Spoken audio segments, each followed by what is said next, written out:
Supply chain risk management is a challenge for every part of the food chain, particularly in today's environment. I am your TAG Talks host, Lisa Lupo, and today I'm talking with TAG's Executive Senior Director of Food Safety and Supply Chain Risk Management, Liliana Casal-Wardle, about these challenges and solutions. Good afternoon, Liliana. Hi, Lisa. How are you? Good I to am be doing here. just great. So talking about supply chain risk management, can you briefly describe some of the food chain challenges that are faced by CPG and food service industries? Well, the challenges first, the challenges that CPG companies and food service industry are. Some are the same, of course. It all depends the extent and the globalization of the sourcing. CPG companies tend to be more global. Food service companies tend to be more local, more fast-paced sourcing because of the type of ingredients that they source and the type of materials. The globalization on food service maybe comes more on the packaging material or maybe certain spices versus produce and meats and poultry that are more localized.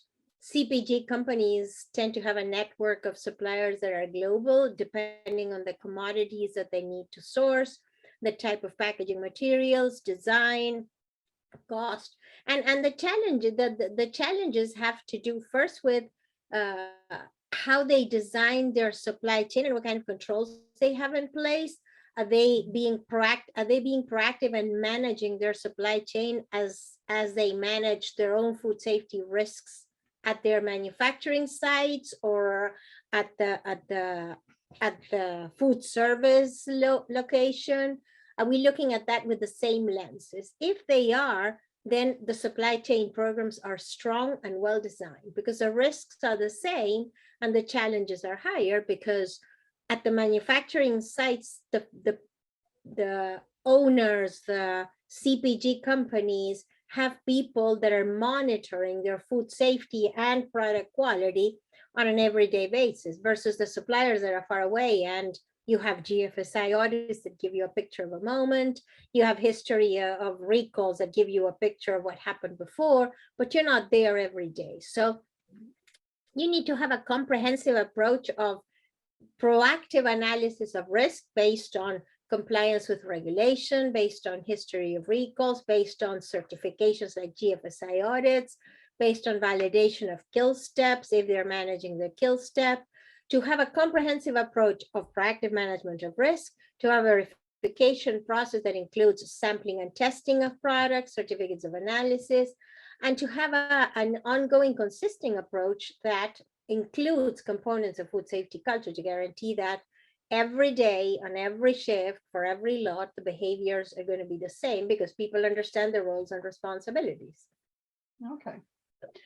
So when talking about global sourcing, what emerging risks do you see as potentially impacting that? There are a few emerging risks that are challenging the supply chain. We've been hearing about shortages, we've been hearing about issues with shipping product, we've been hearing about natural disasters and climate change, and all of those are factors that are going to impact your supply chain, okay?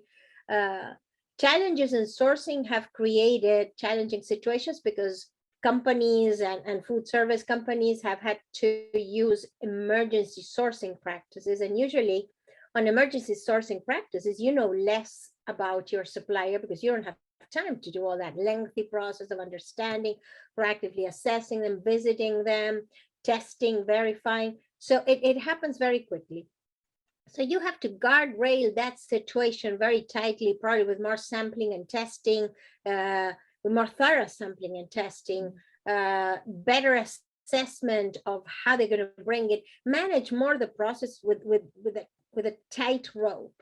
The other thing is climate change that is causing floods and geographical changes and droughts, and you're seeing emerging risks of contaminated products, contaminated water, lands that have flooded where plants have been contaminated with water coming from poultry farms or chicken farms or turkey farms. So the cross-contamination has grown because of natural disasters. The advancement of presence of mycotoxins has grown. The recycling, in order to be the sustainability factor also is also a component to consider. We're all trying to be more conscious of how we're managing resources for our planet. So recycling and a circular economy that recycles water, recycles waste is more on the spot right now.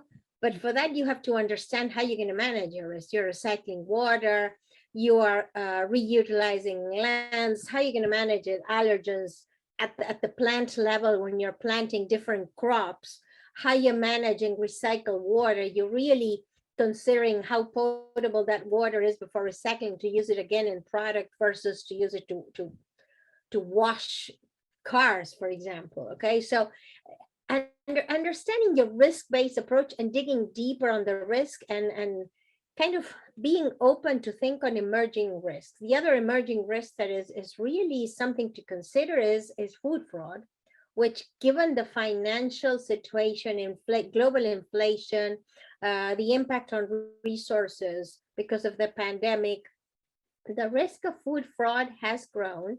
And there are more instances of food fraud seen in different commodities at the global level, okay?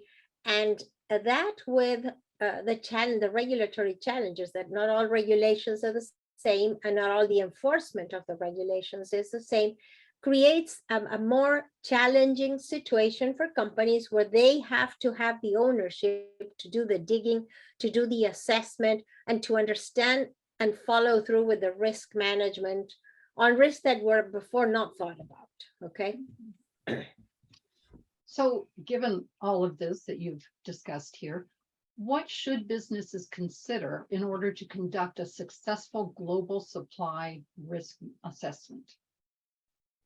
I like that question. The first thing is, when you're looking for a supplier, understand the in-country regulations where that supplier is manufacturing the product. They have to be compliant with those regulations. Some regulatory environments are more stringent than others. So look at the regulations that they have in place, understand the standards for micro. I have seen differences in micro standards for products coming from China than products coming from Brazil. Understand how they manage allergens. Is there a regulatory requirement to manage allergens or not? Is there a regulatory requirement for mycotoxins, for example, or for heavy metals? Understand then, do a thorough analysis on a history of recalls or withdrawals of product. Okay, those are public, so you can do a good analysis, and there are softwares in place to expedite that search. But understand the strength of that supplier to manage their food safety programs, and then do a deep dive.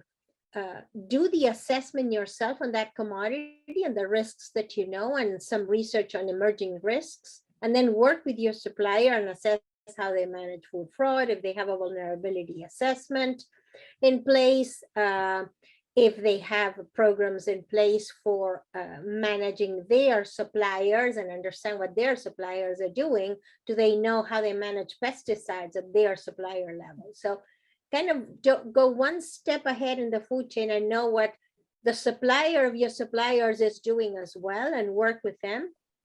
Increase communication. Communication is the most important thing. We're human, we like to communicate, and we accomplish a lot communicating.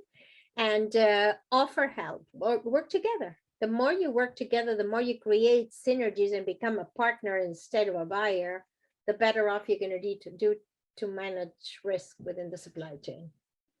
Okay. Well, thank you very much, Liliana, for sharing your knowledge and expertise of the supply chain. And we really hope that this session of TAG Talks has given our audience further insights into managing global supply risk. For questions or assistance on your specific risks and management, give Liliana a call or any one of TAG's experts.